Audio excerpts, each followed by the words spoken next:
3 থেকে 4 যারা তাদের কিন্তু সাঁতার জানার কথা না, বাট তারা মারা যাচ্ছে। তো এটা তো তাদের ফল না, ইটস নট দেয়ার ফল। এটা ফলটা কাদের? তার মানে বাবা মার ফল এটা, ঠিক আছে, এবং আত্মীয় স্বজনের ফল।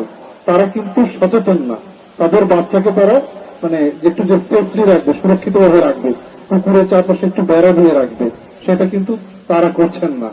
কারণ হচ্ছে একটু সচেতনতার অভাবে, যে সারা জীবন তারাও বেড়ে উঠছে, বাট যে দুর্ঘটনাগুলো ঘটছে না। ও ইয়েস, ও ভালো কম্পিটিশন হচ্ছে।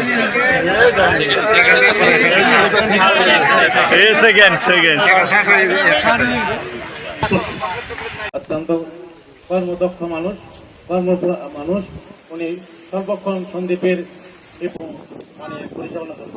এই জন্য আমরা সন্দ্বীপবাসী এবং উপজেলা সম্মানিত সালের রোধ করা যায় বা এটা হার কমিয়ে আনা যায়। মোহাম্মদ সজীব রহমতপুর উচ্চ বিদ্যালয়